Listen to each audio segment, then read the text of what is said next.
Welcome to Unapologetically Sensitive, where you can learn, relate, laugh, and maybe even live a bolder, brighter life. I'm your host, Patricia Young. This is a weekly podcast where we explore the strengths we have because of our sensitivity and some of the challenges it poses as well. The information in this podcast is not a substitute for help from a licensed mental health professional. Hey there. To the creatives, healers, sensitives, and deep thinkers, how the heck are you doing? I know I always say this, but by the time you hear this, wow, it will be almost December. Just amazing to me. So how are the holidays going? Are you enjoying them? Are you stressed? It can be really overstimulating for HSPs. It's a lot. So my hope is that you are resting and taking good care of yourself. Yeah. I want to tell you about today's episode. After Jen and I record, we usually chat for a few minutes and then she goes to do whatever she's doing and then I record the intro and outro. Today's episode, we talk about attachment and friendships, vulnerability, having needs, the shame that can come up. It's a beautifully vulnerable and transparent episode, which one of the reasons why I love Jen as a person and why I love recording with her is I think you really get an opportunity to see the rawness of what goes on. And I don't think we get to see enough of that. So Jen, I love and appreciate this about you. Thank you. We had some things come up in our friendship around attachment, some injuries, some needs, and we share about what happened and what that's like. And one of the things that Jen says in this is from internal family systems is we get wounded in relationships. We also do our healing in relationships. And I feel like Jen and I are really having a beautiful opportunity to do that. And the benefit is you, the listener, get to really kind of be a fly on the wall and watch some of this happen.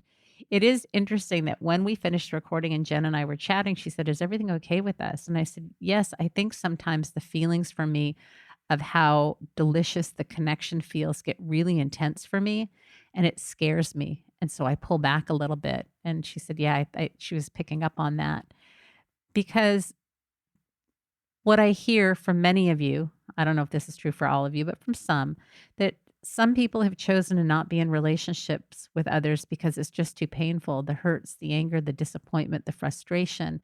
And I think that there is this vulnerability. Often we don't want to talk about it because we think we're going to jinx it, we're going to ruin it, it's going to ruin the magic. And I happen to believe that the more we use language to what's going on, the more we can talk about it, experience it, the more powerful our experience gets and we focus on the relationship. But when I feel this closeness with Jen, I also worry, what if it goes away? What if we don't record together? What if we're not friends anymore? I think that happening is very unlikely because of our commitment to work things through, but it pulls on previous ruptures in relationships. And I'm sure everyone can identify with this of having at least one relationship that looked like it was great, was going along smoothly, and then there was a rupture and the relationship just couldn't take it. So there is this part for me that I'm always a little bit prepared and anticipating things that are really good to come to an end. I don't think about it with all of my relationships, but when there's a certain intensity there, and in this case, it's a good intensity, it scares me a little bit. So is that relatable to you? I think that's all I'm going to say about this episode. I think you're really going to enjoy it. I often wonder, though, people are not having this depth and intimacy in their relationships. Is it nice to hear? Is it frustrating? Does it feel like you don't want to hear about it because you don't have these types of relationships? I really don't know. Yeah, I'm just curious. So if you want to shoot me an email, unapologeticallysensitive@gmail.com. Would love to hear from you. No pressure. I usually respond with a line or two. I feel like I should respond in depth, and people send me these beautiful, heartfelt emails, and I want to respond, and I just do the best that I can. So anyways, now on to the show. Hey, Jen, how are you? Hi, Patricia. How am I indeed? You just can't swear. Yeah. Thank you for the reminder. Yeah, I know. I'm like right in the middle of like a crazy day. I know. In the middle of a crazy week. In the middle of a crazy month. Yeah, that's my Halloween story. We're in October. So. How How are you, my dear? I'm actually doing really well. I did a 6-mile paddle this morning on the ocean. It was just gorgeous. So I'm good. Yeah. Oh, good. Yeah. Should we just jump right in? Yes, let's. So we've been going through some adjustments in our relationship, some attachment. Things are coming up, making some shifts. Pretty significant. I mean, everything's good. Do you want me to let you start?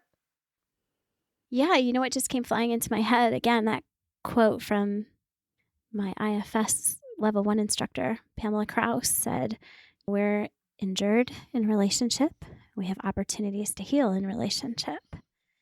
And I mean, you know this, but I'll just reiterate that our friendship and our ability to create a space for each other where we can look at wounding and old stuff from the past in a compassionate presence, feel all the big feels that come up with that, and know that there is safety here. And it's been really transformative for me. And it's interesting. It's like when the student's ready, the teacher appears. When I heard that, I always thought, oh, there's a person supposed to walk through the door. But I think it's really like when we're ready, like those lessons just kind of come. Mm-hmm. And so naturally in the environment are opportunities that arise and whether or not we catch them. Mm-hmm. And that's what I think has been happening for us, that just some natural things in the environment that are stirring up stuff. Mm-hmm. Are you comfortable, talking about what's been transformative and provide some context? Just because we've been doing this probably the last week and a half, we've been going through some shifts. And so what may be present for me may not be present for you. So I'd like to let you lead if you're comfortable with that. So I guess starting to tell the story that I guess I would start it with me going away, Mm-hmm. right? So we have been, and I love it, very intensely in communication and open and vulnerable and sharing stuff and a resource to each other. And then I went away I got invited to be an assistant to my friend who was teaching at the Omega Institute.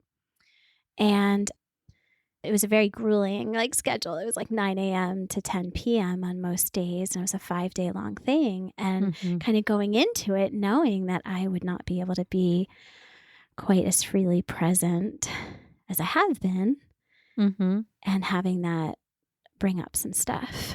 Mm-hmm. And we talked about what I imagined could come up. And we talked about how that would be. And to be honest with you, I'm having a hard time even remembering what that was because I'm so in the current where we're at currently.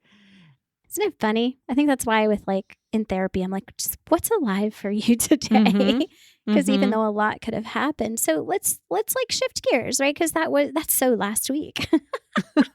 Literally. Well, I think part of Yeah. it was my concern of having attachment injuries come up if you weren't able to respond. And was it okay we use Marco Polo, which I'm not getting any money from, and I'd like to. Would it be okay for me to give you that information, or did you want me to hold that and knowing that you were going to be very busy and had a full week? And you were okay with me poloing as much as I need or as much as I needed to share. But I think so some stuff came up for me the first day or two because I don't think I heard from you for the first day or two. It was funny. I think the first Sunday. Well, Yeah. I'm remembering I think you couldn't access the polo because I'm upstate New York, Mm-hmm. and depending on where I was on the campus, it was really the Wi-Fi and the cell reception was kind of variable. And I think there were a couple of polos that you couldn't get. I remember that for a while. They just wouldn't come through. But I think even before you poloed, I think I told you because I was finding myself having an expectation of hearing from you the morning of when you were driving at least over to your cohort's house. So I had an expectation and then I didn't hear from you. And then we didn't know if you'd have Wi-Fi. And so from my perspective, I thought I'd hear from you. And then I found myself feeling kind of hurt and angry and then wanting to pull back. Like, I don't need you. I don't want you. I'm fine. But I really stretched to reach out and share that with you because I didn't want to act on that. But that's what my defense is. And the reason why I'm sharing this is because I think all these things that I can talk about my part, but I think that these things are so common when we have attachment injuries. I think that it's just so common. Or checking polo. Did you respond? Did you watch my polo? Like it felt a little stalker-ish of, like, are you seeing me? Do I matter? Do you care? And we did connect by phone that night, and you had gotten my polo, and I think you knew that I was having some injuries, and you had talked about trying to decide whether you wanted to let me sit with that or to respond to reassure me. Yeah, and that was tricky, right? Because it did, on one level, relationally, would have been pretty unkind, Mhm. and yet knowing in this work that we're doing, right, that these gremlins come up and it's an opportunity for us to work with them ourselves in combination with getting, whether it's reassurance from the other person, or it is a balance. And it's funny because I know I did not do that, but I voiced, hey, this crossed my mind that maybe this would be helpful. And then it kind of showed up again yesterday Mhm. because I wanted to reassure you. Mhm. And yet your last polo was like, whoa, this is coming up, right? About like not reflecting. And I'll let you Mhm. talk about that for yourself. Mhm. And I remember saying, okay, I'm going to leave you a polo, but don't watch it until you feel like you've given yourself Right. that chance to work. This was yesterday. This So was this I just yesterday. want to be clarified. Yeah. And it's interesting that when you told me on that first Sunday night about maybe letting me sit with it, I had this automatic thought of like, that feels really unkind. And it was so powerful that the next time that we talked, I brought it up again because how many of you listeners have had that somebody's trying to teach you a lesson or help you and they withdraw because they want to toughen you up or make you work through something, and how unkind and hurtful it feels. And I'm not saying that that was your intention, Jen, but that was like, "Ugh, why would somebody want to do that? Like to withhold, because we do healing in relationship. We need to work on our own stuff. If I was not doing any of my own work and was totally waiting for you every single time to try and fix it, heal it, soothe me, calm me, that's not okay, because that's like trying to fill a bucket with holes in the bottom. So I have to be willing to do my own work and hold on to that. But part of that healing comes when you're able and willing and want to step in. Yes. And I think this is why it's so important to have these sort of meta conversations around it, but also to be aware that even if it did not get put into play, that it can still evoke so much emotion. It's Mhm. very interesting, right?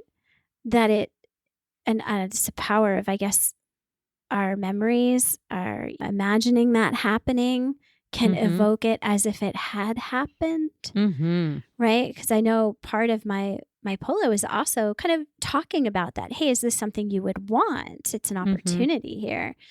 And it is interesting.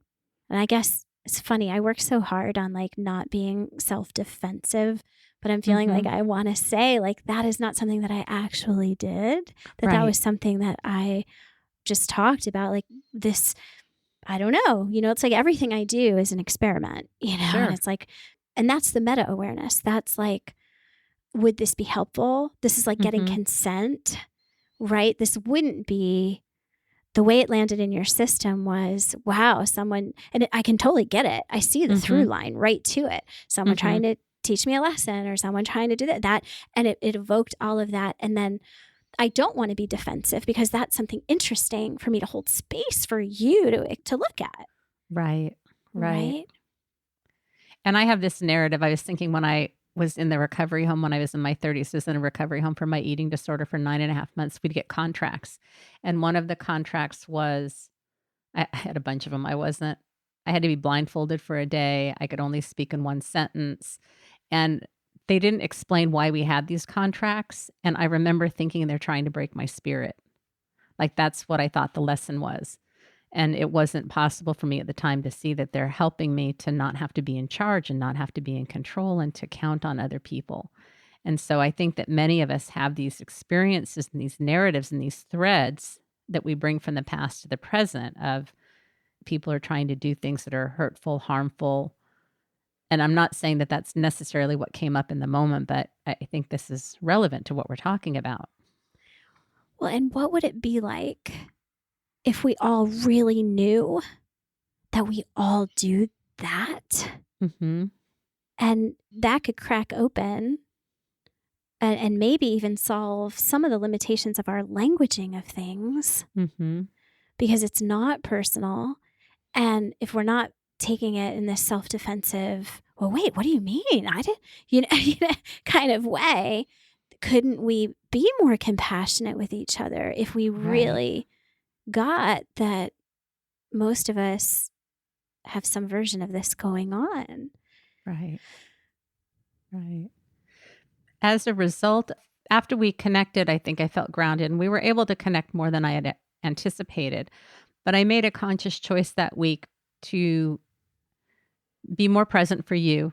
And if I had, like normally we talk about a lot of stuff, and I don't, from my perspective, I did not share as much because I really knew that you had a very grueling schedule. You had a lot going on.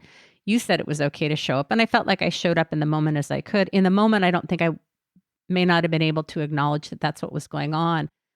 But after you came back, I hit this wall where it's like, I don't want to be present for anybody. I just want it to be all about me and I just want to shut down.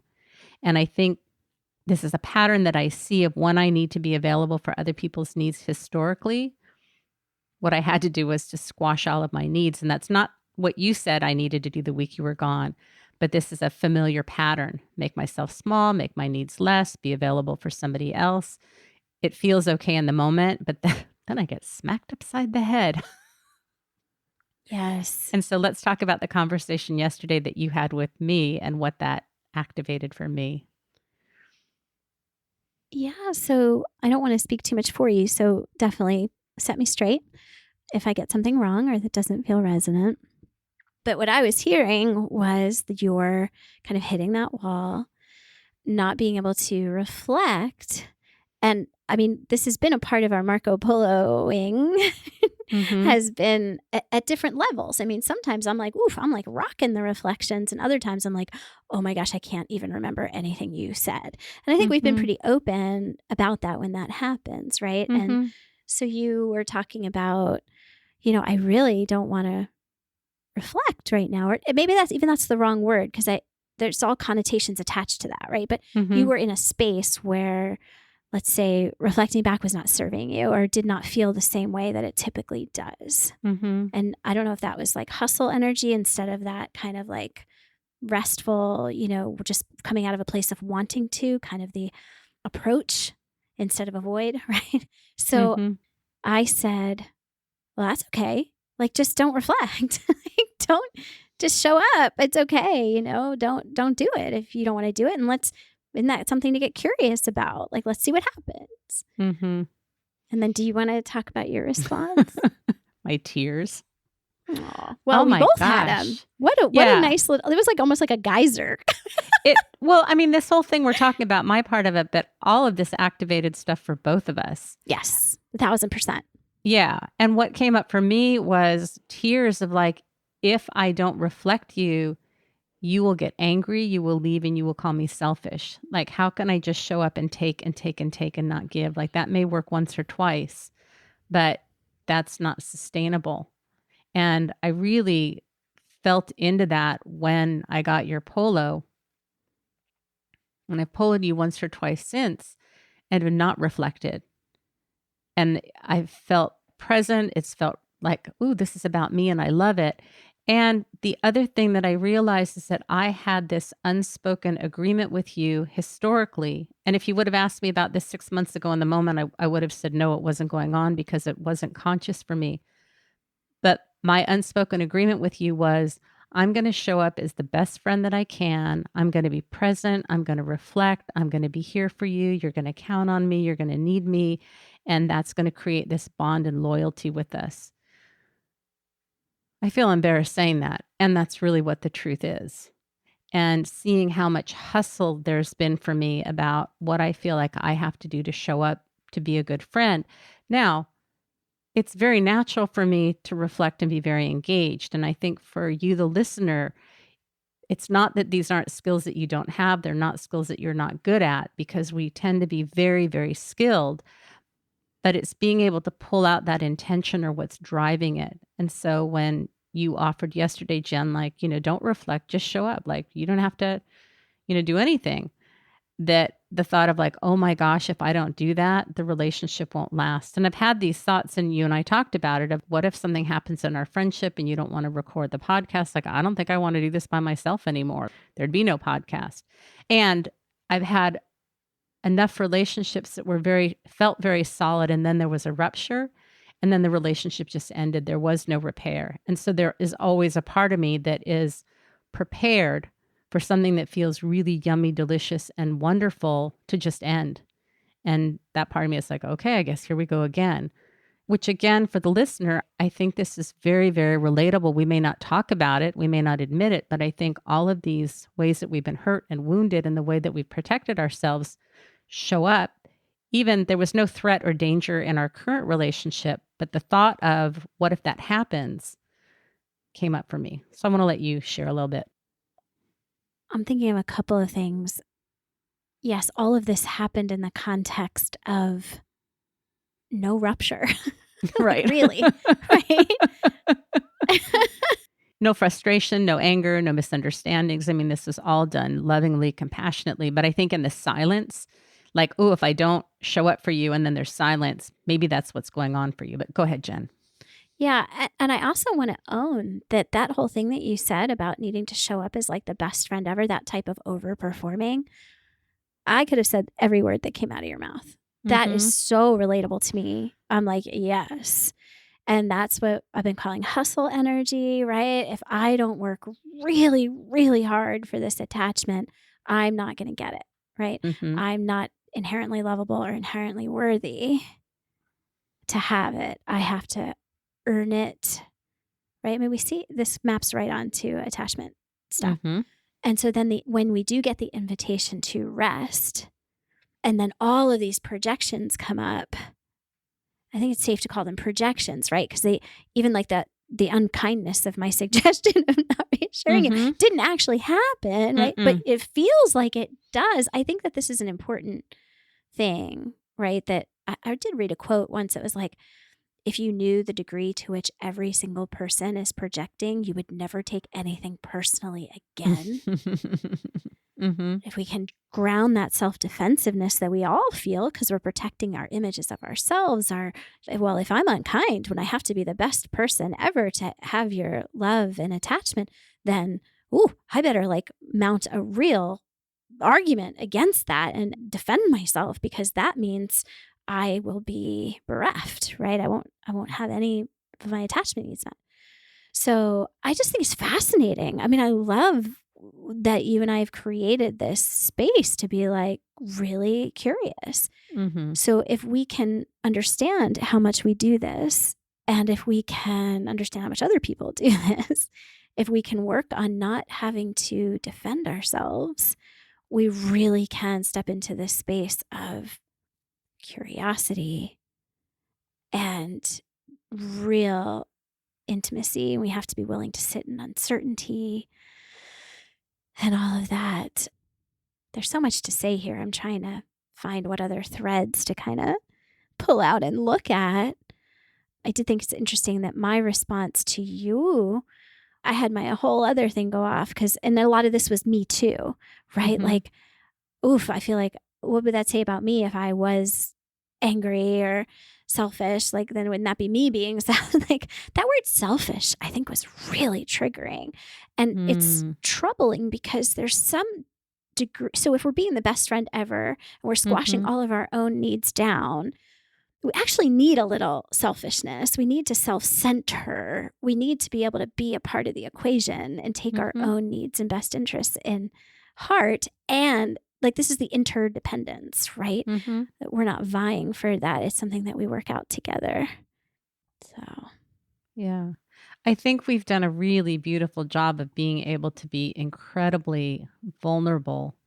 And so far, could change, but so far, I don't think there's been any defensiveness. I think we've been able to be really present. And when you were responding via Polo to my tears, and then you got tearful and things came up for you, You were like, I don't need to be taken care of. I don't want you to feel like you have to respond. And I felt really clear that this had nothing to do with me. And I was just able to hold space for you. And it didn't feel like, oh my God, like, now I got to take care of Jen.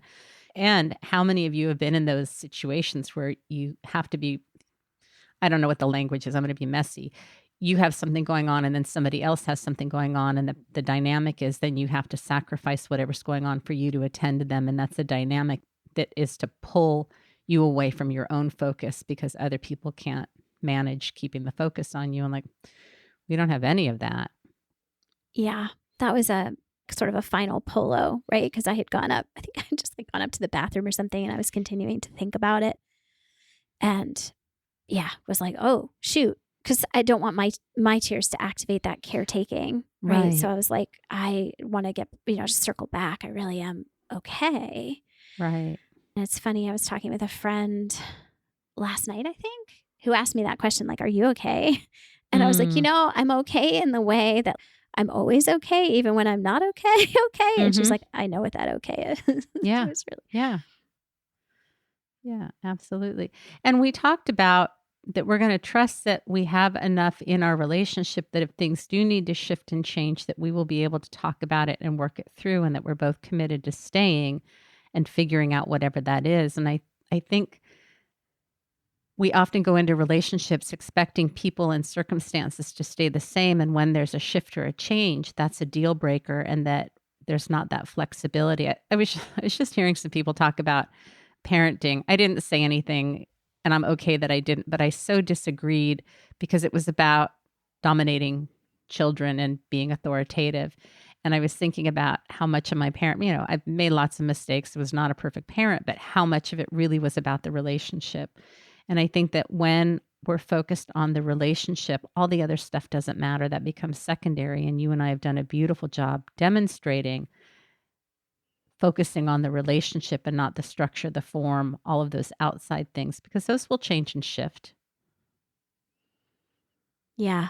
Or even really the content all the Mhm. time. Like, it's really the kind of I like that you evoked this word, like dominant, because again, if that's what we learn in attachment style, we bring that into our adult relationships. And I think we seek to dominate, like, who gets the narrative, like, who gets to Mhm. tell the story. And the truth is that there are two stories here. I mean, I think about this in marriages, right? Like, you're not in the same marriage. Mhm. One person's married to, it's just not the same. Right. So, and with friendships, having that space to hear each other and not one person's experience is like the one that dominates and you make space. And part of that is that's an invitation to lose the defensiveness that gets so destructive Mhm. because it does get destructive, right? It doesn't bring us together. Yeah. Yeah. We need to wrap up. I was thinking about this thing too, that in the middle of this, after you came back and we were just reconnecting, I had Pat, who I've talked about for paddling. I love this man is just so sweet and knows just how to gently nudge me. And I had this amazing experience at skills practice and am getting back into rolling and found this new technique. But he's just such a little gem in my life. And I had shared that with you via Polo. And when you responded, you didn't say anything. And I'm like, but I wanted you to talk about how great Pat is. And I shared that with you. And that's a really vulnerable thing.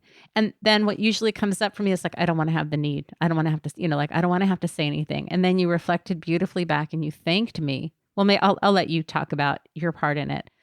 But this is the work that you and I are doing that is so precious and so valuable. So I want to let you respond. And then I know you're on a time frame, so I want to be respectful of your time too. Thank you. Yes. And what's striking me now about that moment, and it's funny, I didn't tell you this, so this is fresh news for you. And maybe this would be great to talk about sometimes with that meta awareness. I did have a little bit of self defensiveness come up Mhm. in that I was like, well, I have said something about Pat in the past, right? I Mhm. have said something, basically what you were asking for me to say again. Mhm. And when I was able to kind of see that and be like, well, it's okay that she needs it again. And I didn't deliver. And it is a gift that you Mhm. told me. And then I could very happy to do just that. And it was an interesting moment. Yeah. Well, I think what comes up for us is, am I showing up okay? Am I doing okay? I am doing okay. Why am I being asked to do something? Like all of those things come up and they're not good or bad. That's just what we do. Am I reflecting enough? Am I listening? Am I attending? Am I not attending? Can I be okay with that? Is the other person okay with that? I mean, all of these things are natural to come up in a relationship. And is there enough safety and security where you can talk about it without defensiveness? Yeah. And then, of course, is there enough self compassion Mm-hmm. to be able to? Otherwise, if you don't have self compassion, you always have to be like beyond reproach at all Right. times, right? And that combined with the hustle energy of I'm unworthy and unacceptable unless I perform at a really high level all the time. So the invitation is, hey, can you rest? Can Right. you just rest? And what that could have looked like, I'm not saying you would do this, Jen, but I've told you enough about Pat. Like, why are you still asking about Pat? How much do I have to reassure you about Pat? That's the way that your defensive, it wouldn't come up with you, but that's a way that it could come up. And again, for the listener, that when you're in a relationship with someone who can't go like, you're right, I didn't reflect that. And I guess that's important to you, even though I've let you know how much I know this is important to you. What happens is, you're asking for too much, you're too needy, you're always needing this. And it's not about the person making the request, but I have shame when I have needs and I ask for them. I have guilt about it. It feels not okay. And looking back over our relationship and some other relationships, when I've done that and allowed the need to be there, the need usually goes away. That high level of wanting somebody to attune with me kind of drops. I mean, it's there and I do like it, but it shifts when we allow that to just be present. So I want to let you respond and then I want to let you go. Okay. I'm not sure that I have a big response at this moment, other than, again, I've said it already that I really appreciate this. I feel like we're doing like this friendship experiment. Mhm. And it is like so, so cool. Mhm. Another word for rest is trust. Mhm. Can we trust ourselves? Can we trust each other? It was funny at Omega, that was my intention, was to trust both other Mhm. people and myself. I like intentionally didn't rehearse what I was asked to do. So I just showed up in the moment and trusted whatever was emerging. Mhm. And, if what's emerging is that, hey, I need to hear this again, like, why wouldn't we want to be that for each other? Right. So it's both things, right? It's that I got to hustle, so I have to be perfect. So if you're implying that I'm not perfect, I have to get self defense. Like you can really, it's almost, Mhm. you can almost just watch it happen. And it's kind of programmatic, right? It's like, oof, here it goes, wing, zoom, here's the machine just kind of doing what it does. And I always say, like, enlightenment's actually really a mundane thing. It's when you can step Mhm. out of that and be like, oof, look at that. And step out of the that all those patterns and then be invited to just rest and stay curious and trust. Mhm. Yeah. Thank you. Thank you, friend. I know you need to go. So Okay. thank you for everything. I appreciate you. It's always my pleasure. I appreciate you. Have a great day. Bye. Bye. Hey again. I'm curious to know, what did you think? I'm hoping what we wanted to convey came across. It's been really intense the last couple of days with our use of Marco Polo, and I do appreciate Jen very, very much. Couple things. The next online HSP course is going to be starting in February. I don't have the dates yet. It runs for 10 weeks. We talk about things like boundaries, self care, identifying negative messages and turning them into strengths, working with your emotions, perfectionism. I think the courses are really powerful and they will be starting in February. There will be information on my website, hopefully by the time you hear this, at unapologeticallysensitive.com. There's a place that says HSP groups. If you scroll to the bottom, the dates will be there and information. There are lots of podcast episodes, 1 minute snippets, some videos from people that have taken the course in the past if you want to know, is it going to work for me? I know for me, I'm always very reluctant to join things because my experience has been so much about not feeling seen and heard and feeling like an outcast, a misfit. I say things, people look at me, nobody gets me. Makes me really reluctant to join things, even when they are for HSPs. So if you're having that resistance, I totally get it. There's lots of information on that page from people that have taken the course. I'd like to believe I do a really good job of bringing everybody in and doing a lot of normalizing and validating what it's like to be an HSP. And then you're with a group of other people that are wired the same. Anyways, if this episode resonated with you and you're struggling in relationships, friendships, with boundaries, with intimacy, with vulnerability, with attachment injuries, I mean, Jen and I are seeing how much of our attachment injuries really impact our relationship. We're able to talk about it, but I don't know that everybody has done the amount of work that Jen and I are doing. Gosh, if that sounds condescending, that's certainly not my intention. But if this stuff is resonating and you're wanting to work on this so that you can have really deep, fulfilling, meaningful relationships, please reach out to either Jen or I to work with us. Jen can be reached at jen@heartfulnessconsulting.com. I can be reached at unapologeticallysensitive.com. I work with people all over the world because I'm doing coaching. Would be thrilled to help you learn to thrive as a highly sensitive person, a deep thinker, a deep feeler, whatever resonates for you. I think that's all I have to say. I hope you are doing well. I hope you are enjoying this time of the year. Remember, sensitivity is nothing to apologize for. It's your superpower. Have a blessed day.